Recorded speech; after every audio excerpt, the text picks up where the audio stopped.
Quiero darle la bienvenida a nuestros suscriptores y también a aquellos que se conectan para ver este programa, en la cual tratamos de entregar información general sobre lo que está pasando en la aeronáutica y en el espacio en general.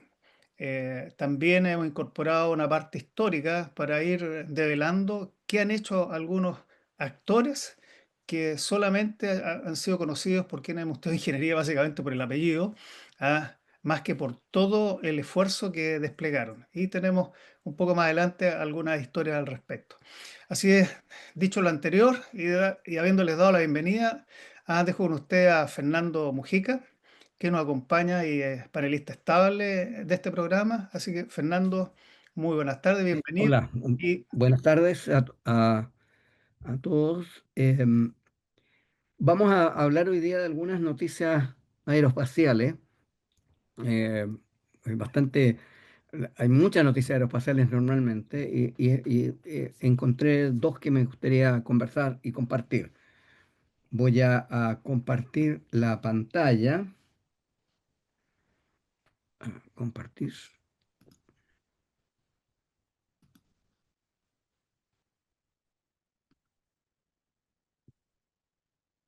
¿Se ve ahí? sí, perfecto, modo presentación. Modo presentación. Bueno, la primera noticia es una noticia bien interesante, un análisis que hace Aviation Week de la pelea comercial que hay entre Airbus y Boeing por los aviones que se llaman de fuselaje angosto. Básicamente la familia de los 737 y la familia de los A320. Eh, Aquí, eh, al, al vamos a usar el láser. Las entregas de aviones de familia 737 es, como decía, una tarea súper interesante de seguir. Al 31 de julio del 2025, las entregas totales de todos los modelos de este tipo, de estas familias de 737 y de Airbus, fueron de Airbus 12.151 aviones que desde que partieron haciendo el avión A320 el año 88, 1988, estamos hablando casi más de 30 años, y la Boeing, el 737 es un avión muy antiguo, es del año 67, los primeros, los primeros modelos, y estamos hablando de 12.171 aviones. Ahora, aquí podemos ver las entregas por modelo. Los A320 partieron con los A318 básicamente, y el modelo más vendido es el A320 probablemente tal. Eh, y ahora está en la familia los Neo, que entiendo que aquí en Chile quien tiene Neo es Sky. Eh, y después están los Boeing 737. Los Boeing 737 partieron con el 737-100, que era el modelo más antiguo. Y el modelo más vendido es el 737-800, que son los últimos aviones. Y eh, también están los modelos 737-8, raya 9, que son los más nuevos. Y eh, es increíble la cantidad. Bueno, a Boeing le afectó mucho los accidentes de los MAX. Básicamente porque además generó un tema súper complicado que se detectó del tema no solamente el tema del diseño que fue aprobado por la FAA, sino que además se dieron cuenta que tenían un problema serio de fabricación y están en estos momentos en un proceso de ellos cambiar y de mejorar su proceso de fabricación para hacerlo mm, más fácil de Inc- seguir. mm, Y además aquí están los famosos backlog, que son los pedidos que todavía no se entregan. Y aquí tenemos que el A320 Neo, el A320 Neo, que es el que han vendido más, todavía le falta más de 7.000 aviones por entregar. Y los 737 MAX, la familia 737, más de 4.800 aviones por entregar. Es increíble la cantidad todo esto cómo se mueve. Eso es lo que quería mostrar porque de repente mucha gente piensa que los aviones son pocos. Aquí se da cuenta que son muchos y se mueve mucho, mucho. Y aquí en mm. Chile usamos mucho los aviones. Partimos usando los 737 y hoy día casi todas las líneas usan el A320. Fernando, una acotación o ¿Sí? una consulta para aquellos que no están muy al tanto de estas variaciones, más o menos, si tú podrías explicar cuáles son las principales diferencias o por qué van mutando de algunos guiones a nuevos guiones. Tenemos series 600, 800, 900, en fin, o sea, en forma bien global. ¿No? Normalmente, bueno, la mayor diferencia es el tema de los motores. Todos los motores. Hay que entender que cuando partió el 737, estamos hablando del año 67, los motores eran motores jet, Mm, eran motores jet. Y no sé, no me acuerdo en qué momento se incorporaron los motores turbofan. claro. Mm, Ese es el mayor cambio normalmente. Y bueno, y por eso salió los famosos 737 MAX con motores más grandes y la idea era no cambiar totalmente el diseño. Y además con incorporación de nuevos equipamientos de tecnología electrónica, de aviónica. es. Y la gran diferencia además también, los primeros 737 eran todos aviones con controles por cable,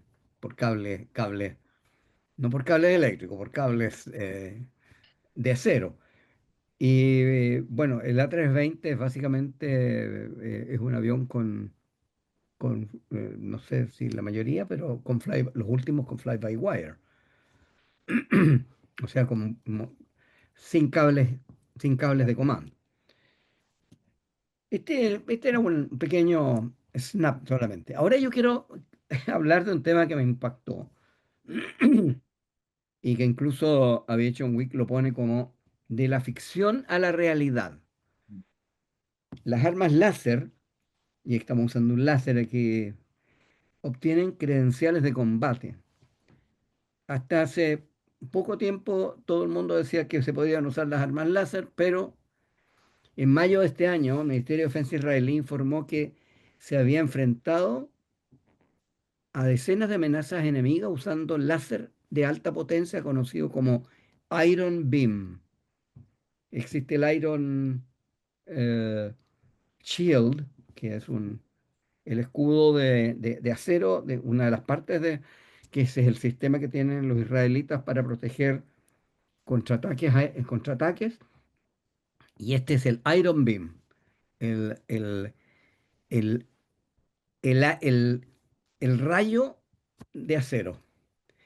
Y básicamente es un equipo con un láser de 100 kilowatts, no es nada, 100 kilowatts es muy poco, Mm, que fue desarrollado por la empresa Rafael, que la gracia que tiene, que se utiliza contra, contra algunos misiles, contra obuses de mortero y mayoritariamente contra drones.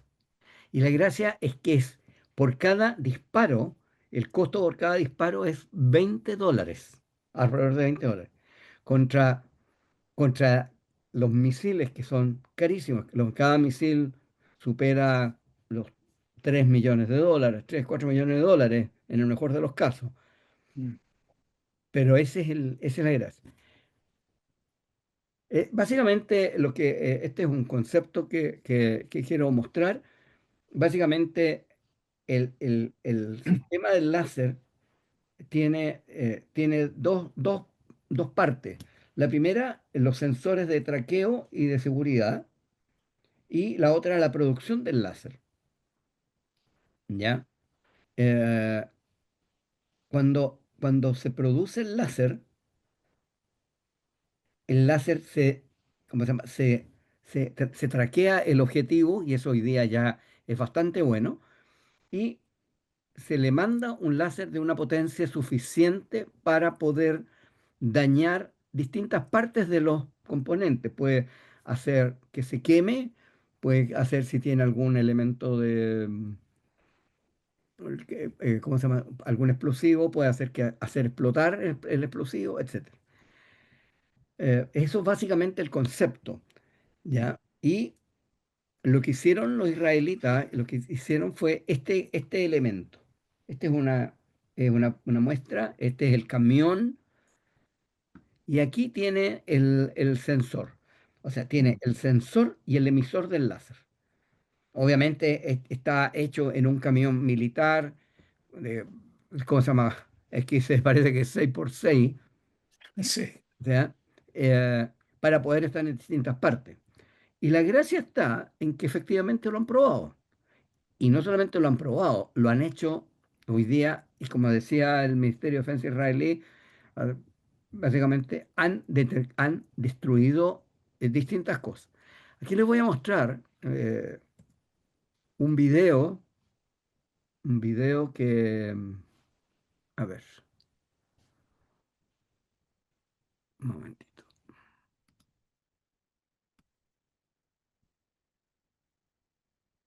Este video, Este proyecto nace del estudio del, ¿se del ve o no? terreno, que es un terreno que tiene una pendiente. ¿Se ve? no, ¿No se ve? no se ve el video. ¿Y cómo se puede? Bueno, Am, lo otro es que puedas compartir pantalla mediante el acceso a YouTube directamente. sí, voy a salir del acceso a pantalla aquí. Claro. Mientras tanto, yo quería comentar algo relacionado con eso, mientras tú resuelves ese problema. Hace más de 20 años que se hicieron pruebas aéreas en un 747, la USAF, la Fuerza Aérea Exacto. Americana, justamente derribando algunos misiles. Entonces, llama la atención de que han recorrido tantos años y no ha prosperado mucho, o a lo menos no se conoce el estado actual. Así, ahí está bien. ¿Se ve? Sí, se ve perfecto. El YouTube. Exactamente. Así que puedes Mira, hacer clic. ese es el elemento, y lo que hacen ellos aquí, hacen tres pruebas. Interpretación de un cohete.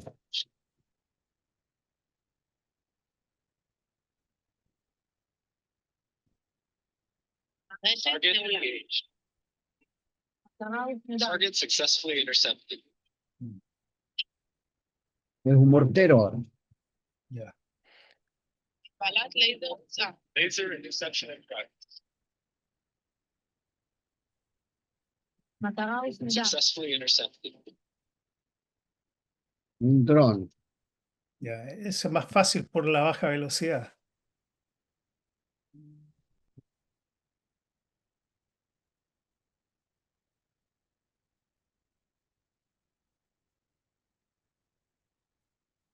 Mm.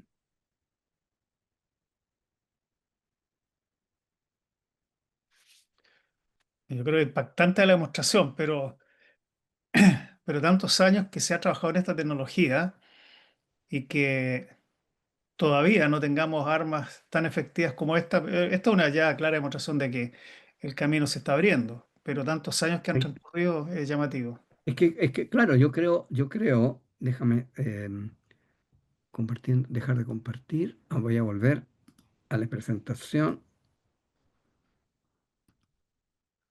Claro, ese es el tema, o sea, esa es la gracia, y por eso salió. Ahora, en la información que tenemos ahora, es que, baja acá, no solamente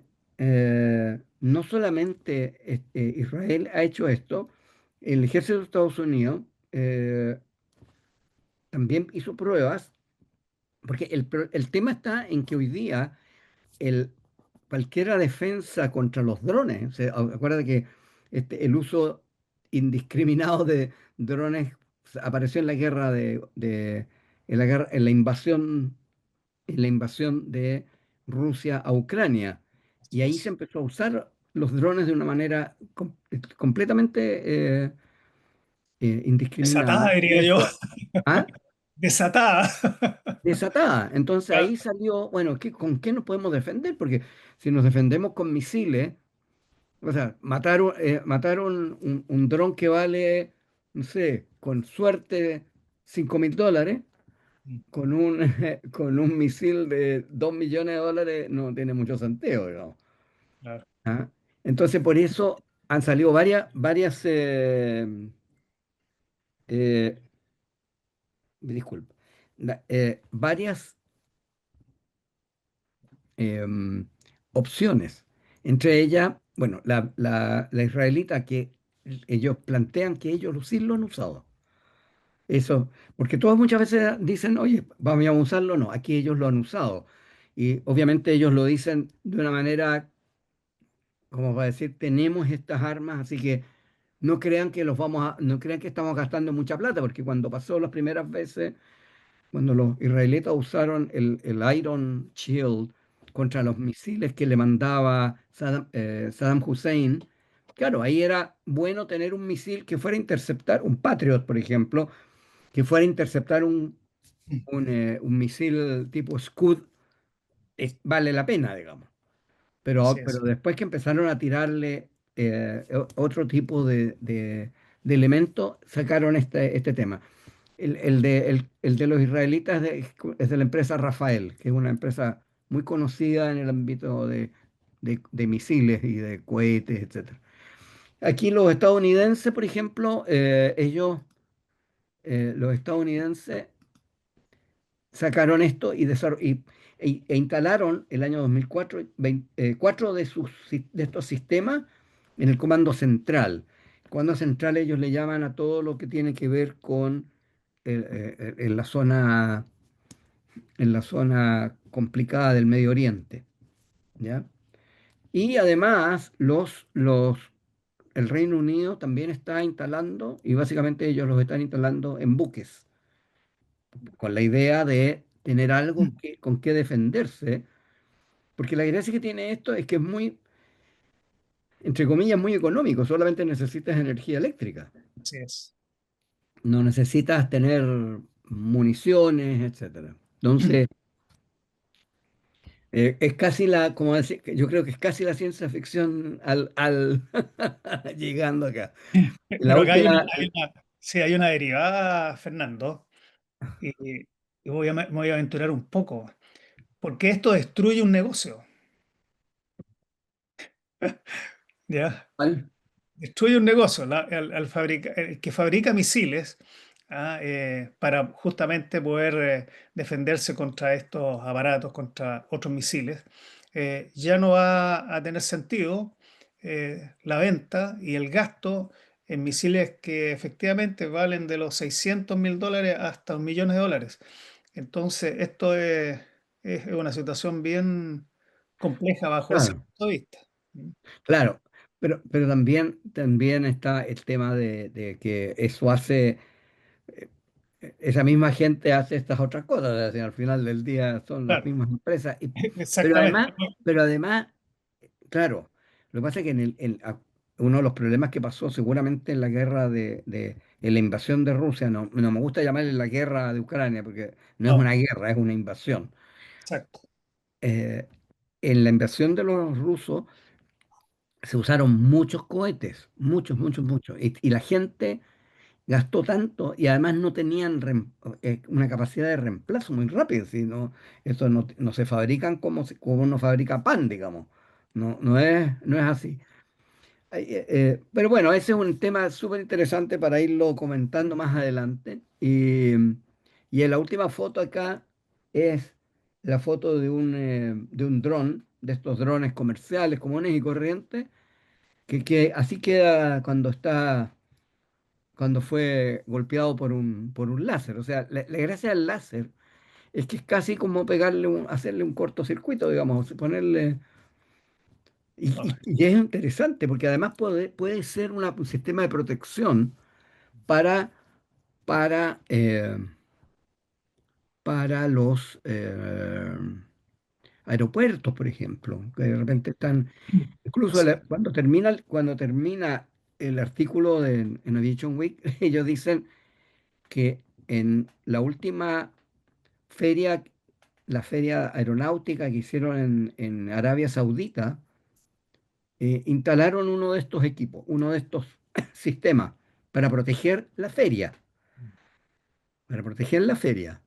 porque, y ¿cómo se llama? Y lograron destruir un dron que lo habían enviado para dañar la feria, digamos. Ya. O sea, yo creo que este tipo de sistema debe, por decir algo, seguramente debe haber algo parecido alrededor de la Casa Blanca o de muchos lugares importantes, digamos, porque hoy día cualquier persona con $1.000 tiene un dron como este y puede producir problemas. Menos. O menos. Bueno, mil respecto, dólares es harto. claro, respecto a esto, a mí me llamó mucho la atención hace algunas ciudades atrás que vendieron una especie de carabinas para bajar los drones. Cosa que, a ver, no voy a hablar la fuente, pero sé que algunos se compraron en nuestro país.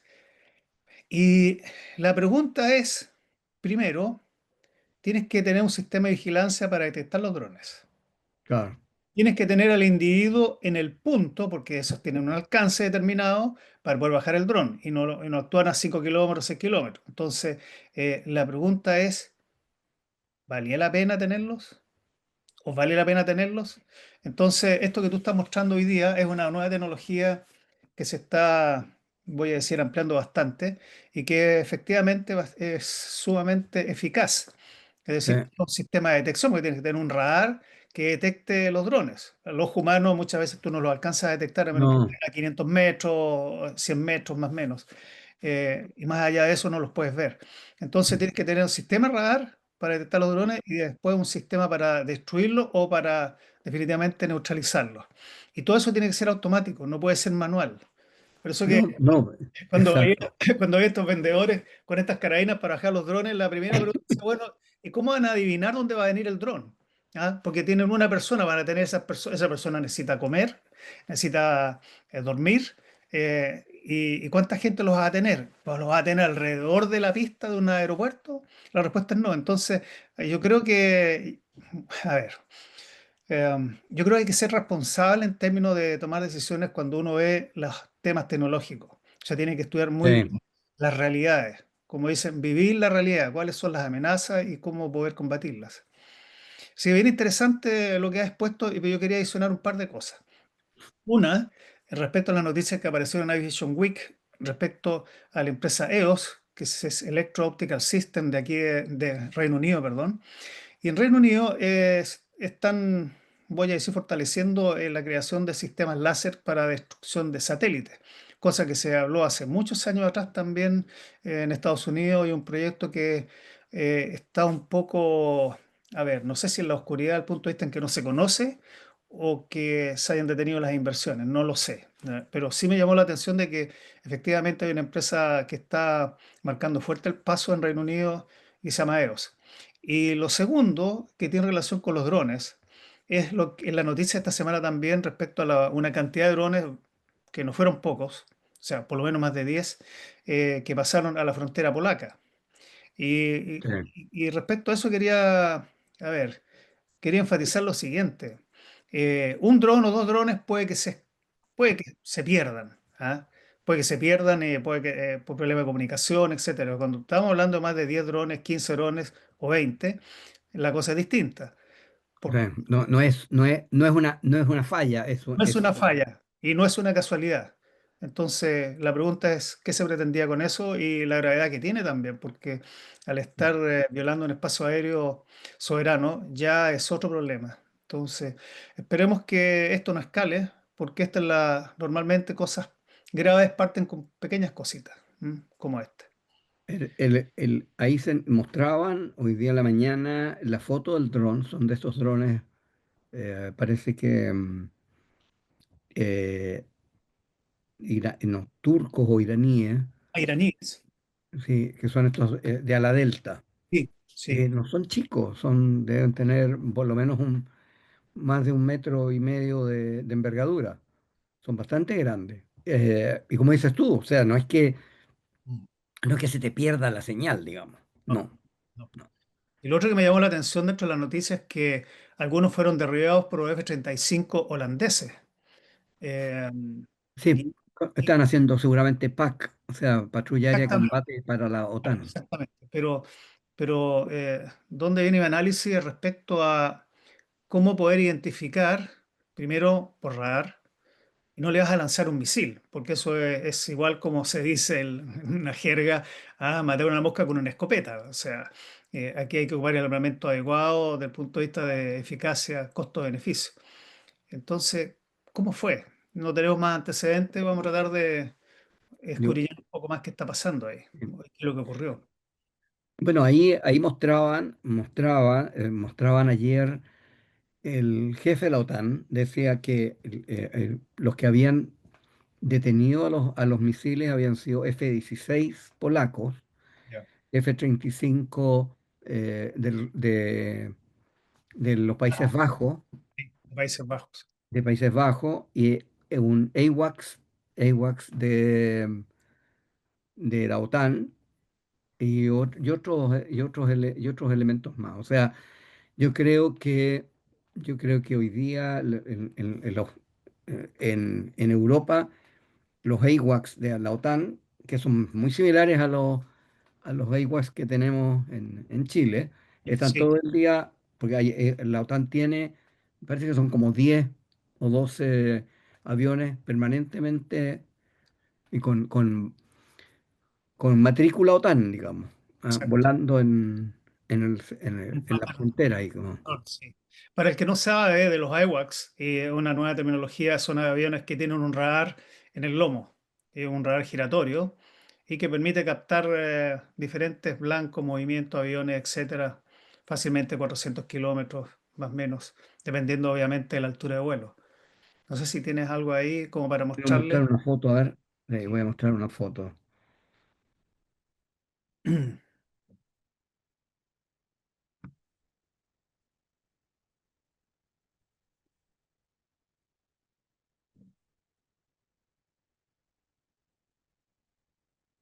Es, Ese es el AWACS. sí, qué Y este es bueno. el de la OTAN. Sí, Y, sí. y aquí adentro tienen, con el radar se controla todo en el espacio aéreo y tiene un montón ¿cómo se llama?, de puestos de comando y de control para poder dirigir aviones o sistemas de misiles, etcétera. Fíjate que tiene dos radares en el borde, en el borde del fuselaje. Acá, Sí, sí. interesante. Bueno, Y este este tipo avión, y este de avión es aplicaciones, interesante para las que no sepan, este avión, Chile tiene dos de estos aviones, sin los radares al lado, pero con el radar superior, que se le compraron al Reino Unido hace poco. muy Vamos bueno. a Respecto a esto, yo quería insistirle a quienes se conectan en vivo o posteriormente en diferido respecto a las consultas, respecto a temas técnicos, tecnológicos que quieran que desarrollemos. ¿No? La verdad que estamos abiertos a poder difundir información y poder ayudar a quienes les gusta a entender un poco más de los temas aeronáuticos y espaciales también. Así que, Así que estamos con eso. ya, bueno, muchas gracias, Ahora Fernando. tú, Vamos a de conversar un nada. poquito de un tema, yo diría, diferente y se refiere un poco a conocer la historia. Voy a compartir pantalla, voy a intentar que podamos. am, entonces ahora, ok, Play. ¿se ve completo? Sí, perfecto. Ya, ok, perfecto. Bueno, respecto a la historia de la invención del motor turbojet. Ya mencionamos en algunos capítulos anteriores, en otras sesiones, respecto a qué es el motor turbojet y cuál es la mecánica y funcionamiento. Tercera ley de Newton, fuerza igual masa por aceleración, es decir, tenemos que utilizar la aceleración de una masa de aire para obtener una reacción.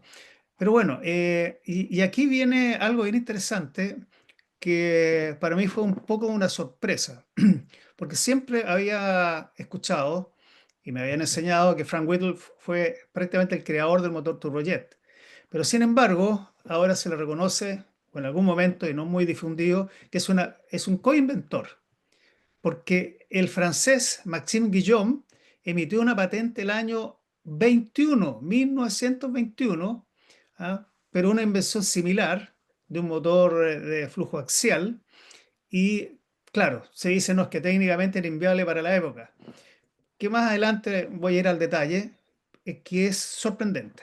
O sea, a mi juicio, tratando de volver un poquito al pasado y con los antecedentes técnicos que había en la época, realmente sorprendente esa patente. Y bueno, también viene el desarrollo en forma paralela, más o menos paralela, porque von Ohagen desarrolló el primer motor turbojet que voló en una aeronave en el mundo. O sea, el primer, primer avión turbojet que vuela en el mundo fue en Alemania. Y que después también lo hizo Anselm France, que lo vemos aquí abajo. Aquí a la izquierda vemos a Frank Whittle, el año 1943, von Ohagen, y a la derecha Ansel France. Estos dos últimos alemanes terminaron en Estados Unidos. La operación que se hizo durante el término de la Segunda Guerra Mundial se llama Paperclip. Y eso fue una operación en realidad para capturar a todos los cerebros alemanes en las diferentes disciplinas, sea espaciales, sea aeronáuticos, en fin, en todas las áreas tecnológicas, físicas, porque hay muchos físicos también que fueron junto con Einstein desarrolladores de la bomba atómica. Entonces, aquí hay una muestra de qué es lo que la visión norteamericana respecto a capturar estos, voy a decir, cerebros. Y Whittle tiene una historia que es bastante larga, que yo creo que voy a tratar de resumir ahora, porque fue un oficial de la Royal Air Force, obviamente británica, de la conocida RAF. Y él en realidad parte a los 22 años emitiendo la primera patente. A los 22 años, obviamente que un muchacho de 22 años que era muy destacado, eh, la verdad que no entusiasmó mucho justamente por la juventud. Entonces muchos lo desecharon y lamentablemente el Reino Unido perdió la posibilidad de haber avanzado. Y la historia es bastante larga. Bueno, respecto a la patente de Maxime Guillaume, eh, aquí detallo un poco y voy a leer algunas partes, porque es sorprendente. Dice, la presente invención es para un objeto propulsor aplicable a todos los vehículos y que permita notablemente la creación de un nuevo aparato de locomoción, le llaman, a movilización aérea, más rápida que los aviones actuales y más rápido, poseyendo, perdón, todas las velocidades también, y la inmovilidad absoluta a grandes velocidades, que se aproximan a las de un obús. Es decir, ya tenía claro un concepto bien general. Y en el siguiente punto habla también que el diseño anexado representa esquemáticamente, a título de ejemplo, en sección de elevación, el modo de realización de la invención sobre un eje al cual se fijan los álabes a un compresor y los álabes de una turbina. Y entre los álabes se encuentran aquellos que dirigen el aire entre los álabes. Es decir, ya tiene un concepto del compresor y la turbina. Es impresionante. ¿Ah? En el siguiente, también habla de que, por ejemplo, en el punto 5, el piloto deseará si inclinará al horizontal gracias a un gobierno de profundidad. Es decir, aquí está hablando de cómo el avión va a moverse y qué es lo que el piloto va a hacer, hacia arriba o hacia abajo. Y la aspiración del aire al entrar el compresor que proyectará el aire hacia la parte trasera de la turbina, que son fuerzas que se suman para constituir la fuerza de propulsión por reacción. Entonces, año 1921. La verdad que cuando encontré este documento fue impresionante. O sea, para alguien con la información y la preparación de la época, esto es impresionante. ¿ah? Y más todavía, aquí está el esquemático. ¿Ah? Y bueno, hay detalles también que ahí están escritos respecto a la inyección de combustible, a una cámara de combustión, la primera parte que va a la izquierda, que es el compresor, y después a la turbina a la derecha. Entonces, estamos hablando 1921, Fernando. ¿Mm? Increíble. Increíble. Bueno, este fue Maxime Guillaume, francés. Tendré la tarea de buscar más antecedentes para investigar eh, cuál es la historia de Maxime Guillaume, porque esto permite buscar un poco más de antecedentes de qué es lo que dice la historia, porque alguien que haya llegado a esto, como digo, con la falta de información técnica de la época, es impresionante, o por lo menos. O sea, si alguien, alguno de quienes ven el programa pueden aportar algo, fantástico. Bueno, y respecto a Whittle primeramente fue rechazado el ingreso a la Fuerza, a la Royal Air Force. Y fue rechazado porque no tenía la estatura. ¿Y qué es lo que hizo él? Empezó a hacer estiramientos, y eso está en su libro, en sus memorias, respecto a que tiene un desafío porque tenía que crecer. Bueno, y lo logró justo. Y entra a la escuela número 2 de la que se llama School of Technical Training, al escuadrón de aviones aprendices de Cranwell. Y entra en técnicas, en tecnologías que eran básicamente de recubrimiento de alas, pues en esa época se colocaba tela sobre la estructura de las alas, no, no eran metálicos. Y sin embargo, ahí aprendió la teoría de los motores de aeronáutica, nueva experiencia de ingeniería en los talleres. Y si hay algo que hace que él se destaque desde el punto de vista académico y le permite después obtener un lugar en un curso ya de oficiales en Cranwell, y continúa la segunda etapa ya estudiando en Cranwell, y se distingue mucho académicamente y llegó a ser piloto. Entonces, en la parte técnica y después vuela. Y hay también muchas historias y anécdotas respecto a su, voy a decir, condiciones de pilotaje. Formó parte de algunos grupos de demostraciones hasta que un comandante le dijo, sabe que mire, usted termine de destruir aviones porque si bien lo que pasa es que era muy audaz, esa es la verdad. Era demasiado audaz, muy buen piloto, pero demasiado audaz y por lo tanto destruyó como 3 aviones. Eh, bueno, y de ahí mientras escribía su tesis, formó los conceptos que quería la elaboración del motor turbojet. Y registra la patente en el año 1930. ¿Ya? Eh, y esto es interesante, ¿por qué? Porque cuando él presenta la patente, él esperaba que el Ministerio del Aire de la época lo, a ver, de alguna forma limitaran la difusión, es decir, fuera declarado secreto. Y para el Ministerio de la época, no, esto no es nada, no tenían, yo diría, los conocimientos ni la visión, y por lo tanto quedó libre. Y como dicen alguna literatura, algunos libros, rápidamente se fue a Alemania, porque habían grupos que estaban en diferentes países justamente buscando cuáles eran las nuevas patentes.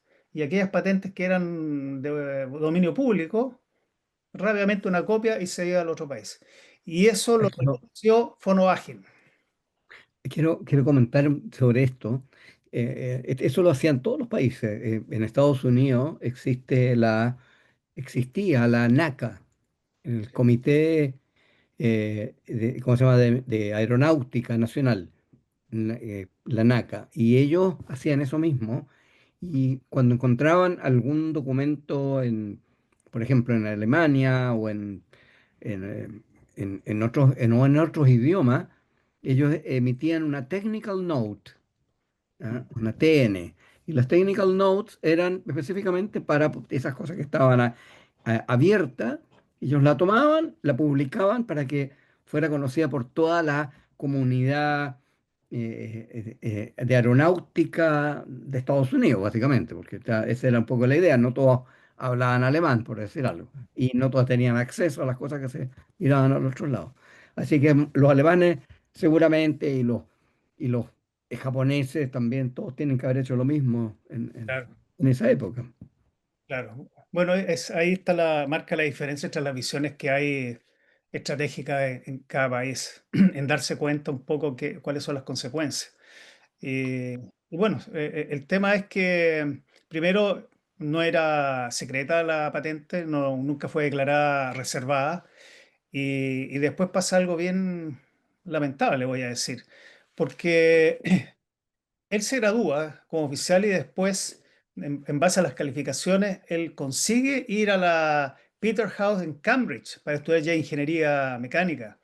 Y para entender un poco cuál era el nivel de la Peterhouse, de ahí estudiaron científicos como Lord Kelvin, Cavendish, Maxwell.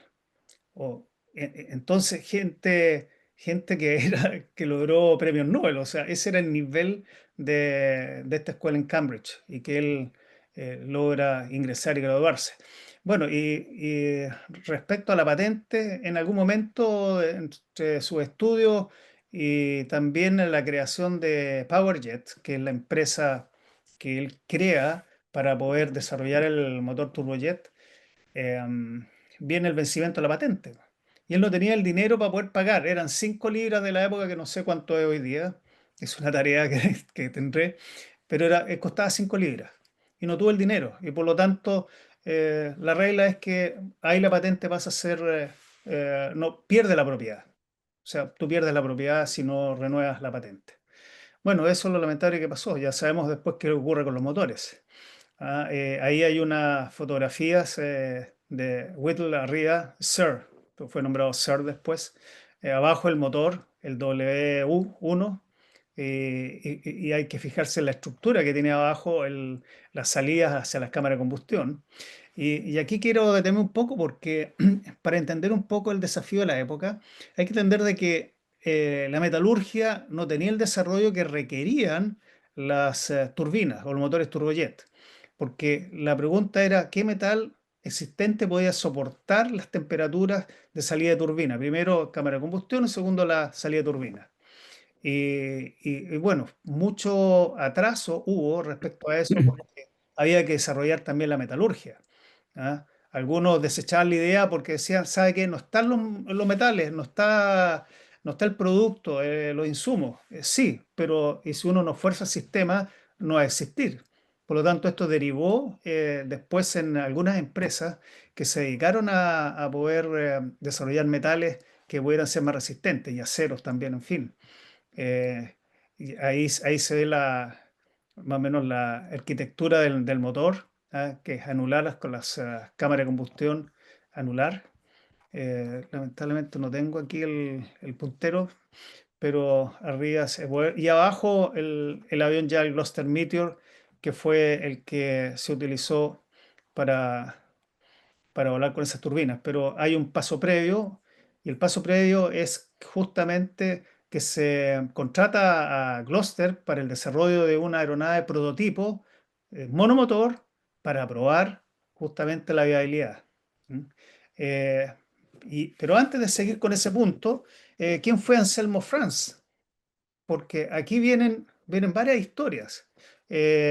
Franz fue un ingeniero austríaco y que poco conocido en términos generales, pero cuando uno habla del Jumo o el Jumo 004, que es el motor que se utilizó en los Messerschmitt 262, eh, él fue el desarrollador, porque tú tenías en un lado en Heinkel, que desarrolló el primer avión turbojet y voló el primer avión turbojet, y tenías al otro lado la competencia.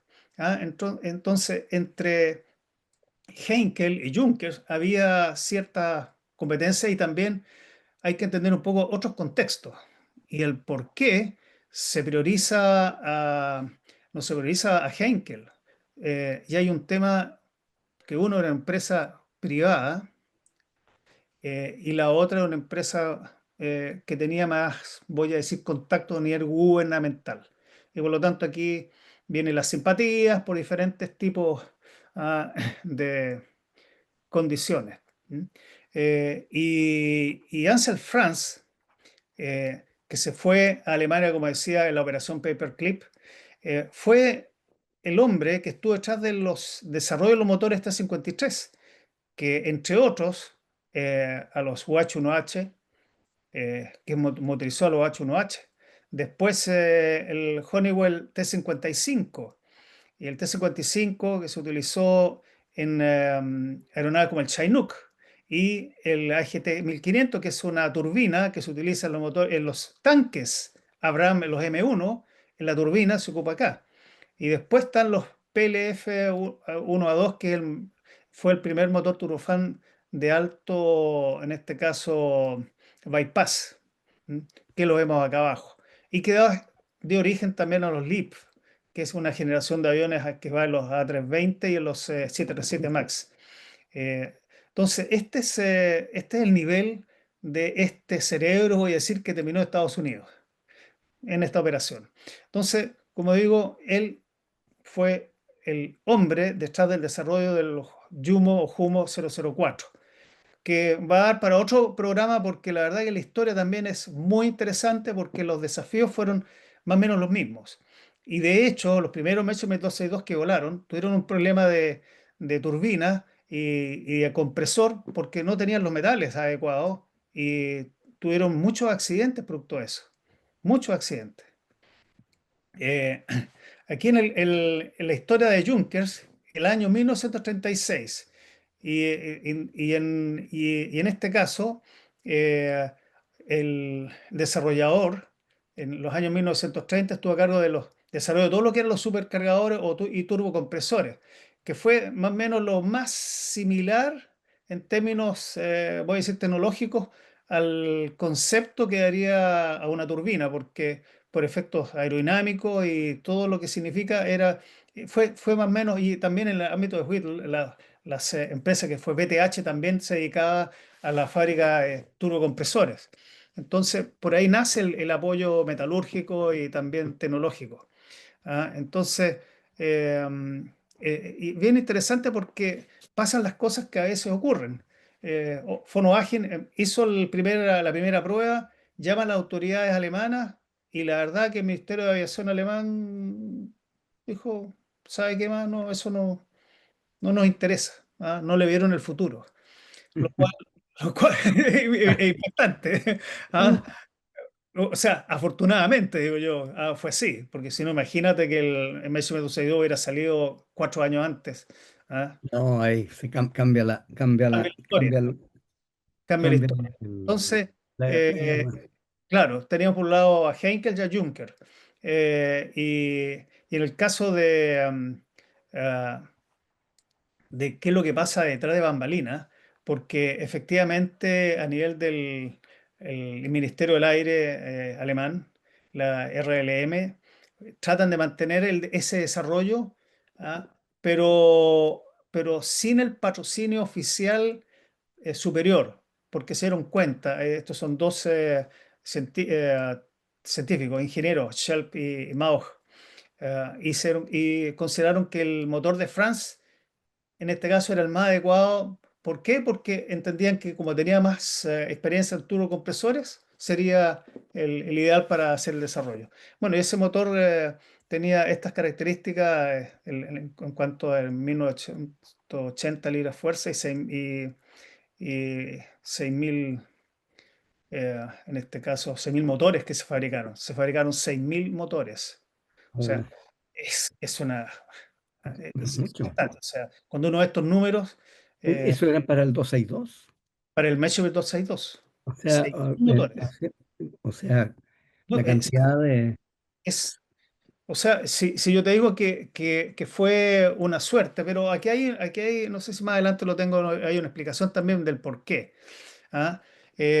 Porque aquí la historia también salva de alguna forma a los aliados, porque Goering, cuando le presentan el ¿El avión? prototipo, el Messerschmitt 262, y aquí aparece, es bien interesante esta fotografía porque el primero voló con un motor de hélice y una turbina. Esas fueron las pruebas Ya, para ligarlo. Él visualizó este avión como ataque a tierra, no aire-aire. Entonces, él dispuso que fuera modificado para versión aire-tierra. Por lo tanto, pudiera llevar bombas, llevar misiles, etcétera. Y eso retrasó el desarrollo más de 3 años. tuvieron que volver a la mesa de dibujo, rehacer bastante el prototipo y con un atraso enorme, enorme en términos de proyecto. Porque claro, cada vez que tú introduces una modificación, cuando estás en etapa de proyecto, tienes que rehacer todos los dibujos, tienes los materiales y tienes los procesos de fabricación que hay que modificarlos y después los procesos de calidad, en fin. Y aquí eso es lo que pasó afortunadamente. Bueno, a la izquierda es el Gloster, el primer Gloster que voló en Reino Unido con motor turbojet con el motor de Whittle y a la derecha el Measurement 262, que tiene una diferencia notable, pero no hay que comparar el de la izquierda con el segundo, sino con los que acá se indican.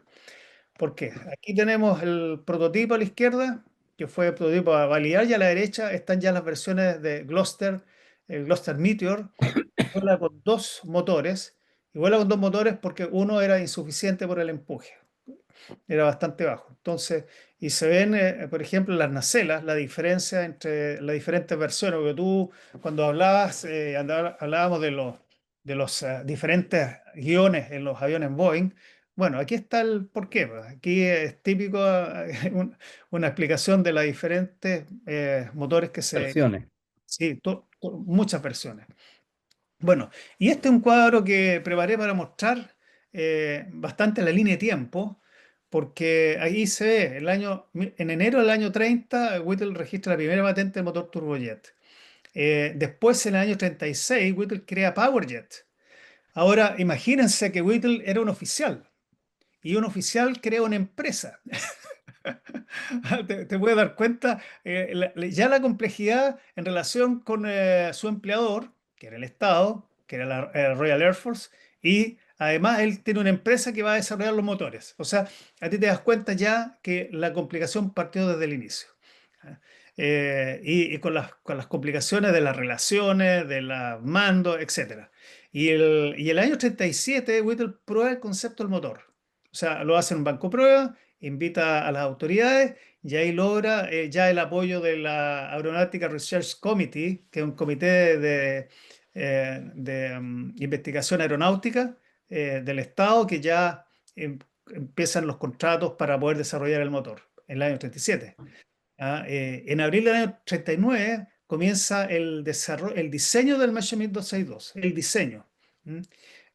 Y al mismo tiempo, más o menos al mismo mes, se contrata el desarrollo del primer prototipo, el Ministerio del Aire de Reino Unido, contratan el desarrollo del primer Gloster, el E2839, que es el que vimos en la lámina anterior, o en la figura anterior, que es el avión monomotor. Eh, y en agosto del año 39 vuela el Heinkel 178 con el motor HS-3B, que, como digo, Heinkel con Oagin a la cabeza, desarrollan y vuelan el aeronave y de inmediato le avisan al Ministerio Alemán del Aire y el Ministerio del Aire lo encontró como un juguete más. Bueno, eh, y el inicio del desarrollo del monomotor, del Gloster monomotor, que ya sería el primer avión turbojet que volaría en Reino Unido, parte básicamente ya a fines del año 39, principio del año 40. ¿Ah? Y en abril del año 41 vuela el Measurement 262 con el motor a hélice, ¿ah? Y turbina. Y el Ministerio del Aire también ahí ordena lo que comentaba anteriormente, que sea una versión de ataque y por lo tanto al tablero de dibujo nuevamente a rediseño. Y eso atrasó completamente el programa. ¿Ah? Y el primer Gloster, el E2839, que es el monomotor, vuela en mayo del año 41. Y, y después el primer prototipo que vuela con motores, con dos motores Halford H1, que aquí hay un tema porque se introducen otras empresas a fabricar estos motores. ¿Ah? Porque PowerJet era una empresa de 120 personas, había crecido, pero una empresa que no tenía toda la expertise en línea de producción. Entonces, claro, el Ministerio de Defensa dice, ¿sabe qué? Mira, esta es una empresa pequeña, pero nosotros queremos asegurar la producción en masa. Por lo tanto, le asignaron a a otras empresas. Ahí estuvo Roberts, estuvo Vickers, en fin, y al final Rolls-Royce. ¿Mm? Eh, y el motor, y el primer vuelo con los motores, con motores de PowerJet, ¿ah? Ya es en abril del año 43. Y el Gloster Meteor, 2 años después. claro, claro, imagínate. Y después justamente vuela el primer Meteor, Gloster Meteor de G204, pero este es un motor de flujo axial, no es centrífugo. ¿Ah? Y es un motor que desarrolla la Metropolitan Vickers, ¿ah? Y que vuela a fin del año 43 en noviembre. Y, y aquí vienen dos aspectos interesantes porque el Messerschmitt 262 operacional está concebido en julio del año 44 y por lo tanto se puede definir de que el primer avión operacional de combate turbojet fue el Messerschmitt 262. Hay literaturas que dicen que fue el Gloster Meteor, pero no. El Gloster Meteor fue operacional a fines del año 44. ¿Ah? Ahora, ¿qué es lo que pasa? El Messerschmitt 262 tuvo muchos problemas de carácter metalúrgico, producto de lo que mencioné anteriormente, o sea, el problema de debilidad de los metales utilizados en el compresor. Así que, bueno, era esto lo que yo quería compartir un poco y finalmente indicar de que estos dos aviones que ahí aparecen jamás se enfrentaron uno contra el otro. Y es bien curioso. El Messerschmitt 262 está en servicio, abajo el Gloster Meteor está en servicio, pero nunca hubo un combate entre ambos. Esas son las historias, yo diría, de aeronáutica durante la Segunda Guerra y que realmente eh, vale la pena a veces escudriñar un poco cuáles eran los actores y qué es lo que dice la historia. ¿Mm? Hay un tema bien, es súper interesante lo que acabas de contar y ahí uno va viendo que, bueno, lamentablemente, los precursores tienen que luchar no solamente contra la tecnología, contra la ciencia, sino que tienen que, ¿cómo se llama?, pelear contra las burocracias estatales, para poder darle a entender que lo que están haciendo ¿cómo se llama? Es una tecnología que va a servir. O sea, No, por suerte, ¿sabes? como esto es todo, sí, que no se desarrolló antes el Exactamente. 262, po.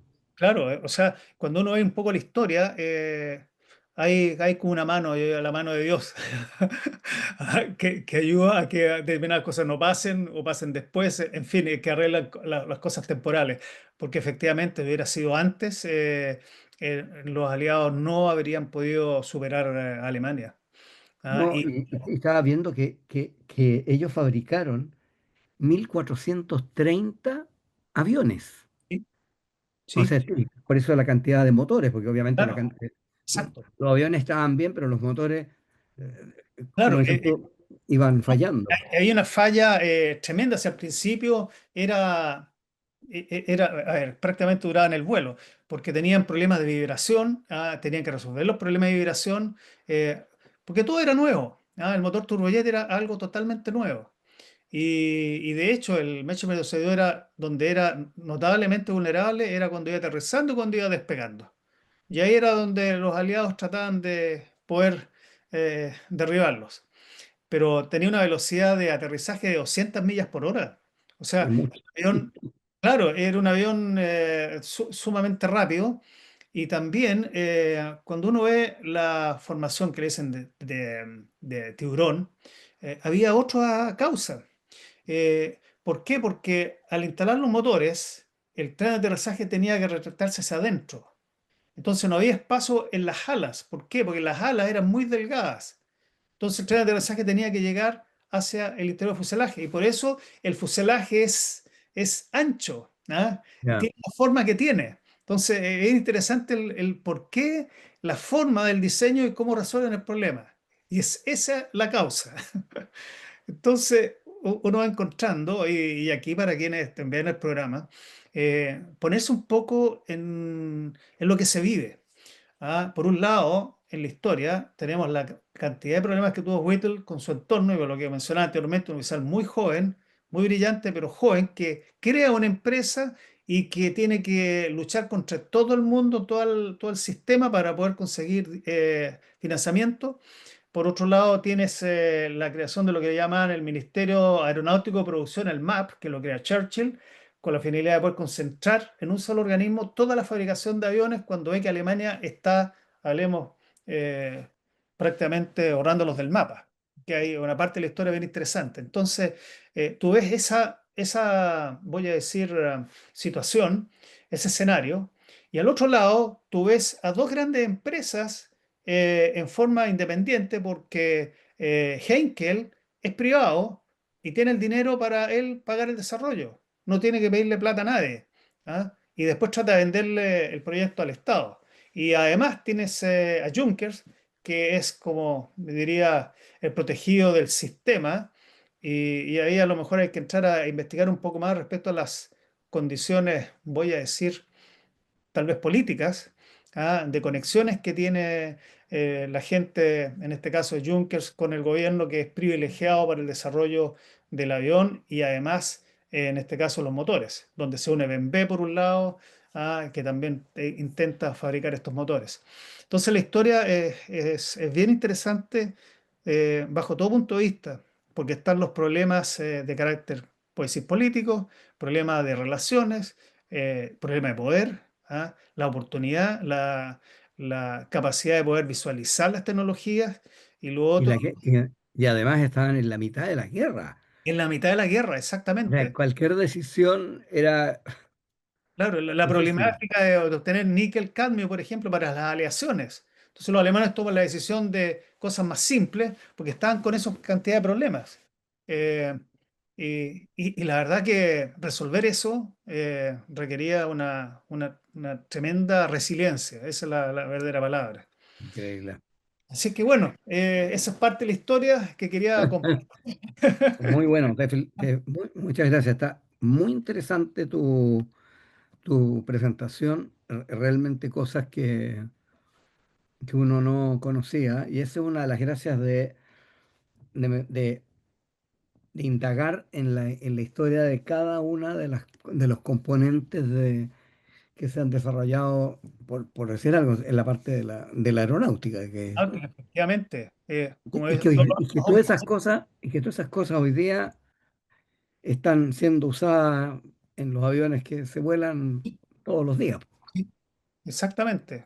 Bueno, de ahí por eso que lo entretenido de este programa es que nos motiva a investigar para tratar de compartir historias, conocimientos y también invitarlo a si alguien, como digo, quiere aportar también, que se comunique con nosotros. Está en el programa, en el chat en YouTube y lo pueden hacer y podemos también discutir eventos, opiniones, puntos de vista y estamos para eso. Así que bueno, te agradezco una vez más, Fernando, tu apoyo y tu presencia como panelista estable con Gracias a ti. temáticas muy interesantes respecto a qué está pasando hoy día en el mundo. O sea, hay que saber, hay que conocer qué pasa y hay que ilustrarse. Y por mi lado, también agradecerles la conexión porque lo que queremos hacer en este programa es justamente eso, es compartir información y también nos motiva a nosotros a investigar. En este caso, como digo, cuando encontré este caso de este francés, la verdad que lo encontré sorprendente. Increíble. Sí, espero investigar más para la próxima. Así que bueno, oye, muchas gracias, Fernando, una vez más Gracias por a el ti tiempo y estamos y, y nos veremos en el próximo programa. en el próximo programa. Exacto. Ya, pues. Hasta ¿Ya? pronto. Que Nos estén muy vemos. bien. Que estén Hasta bien, luego. ¿ah? Está bien. Chao. Chao.